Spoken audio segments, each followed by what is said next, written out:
चौरसिया जिंदाबाद जिंदाबाद जिंदाबाद। साइकिल पंप छाप जिंदाबाद जिंदाबाद जिंदाबाद।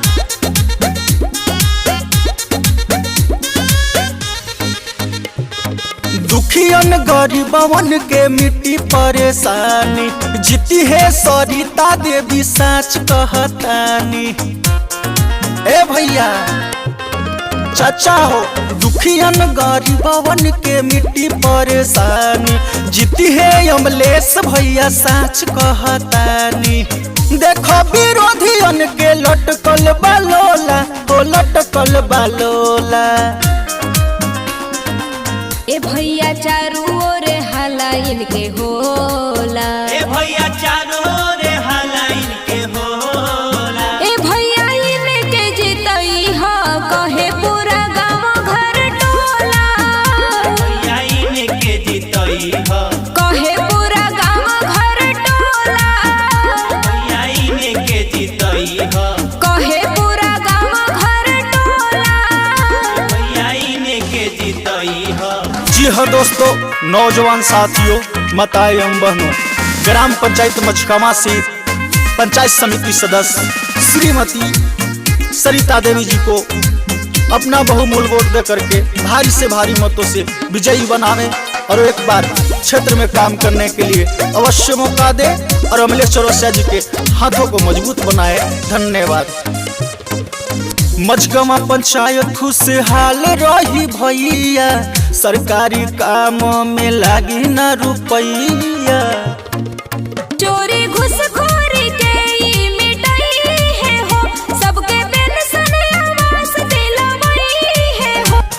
नहीं लुटेरवन के भारी अब झोला, हो भारी अब झोला। ए भैया चारू ओर हाला इनके होला, ए भैया चारों ओर हाला इनके होला। ए भैया इनके जितई ह कहे पूरा गाँव घर टोला। भैया इनके जितई ह कहे पूरा गाँव घर टोला। भैया इनके जितई ह कहे पूरा गाँव घर टोला।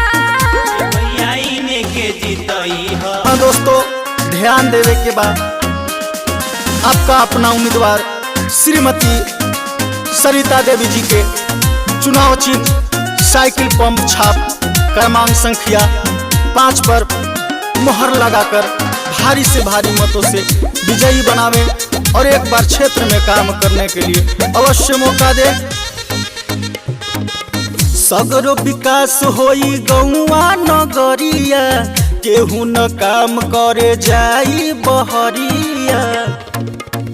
ई विकास के धारा बहवई है हो, सबके रोजी रोजगार दिलवई है हो। सुते विरोधी अब खाके हो जमोला, हो खाके हो जमोला।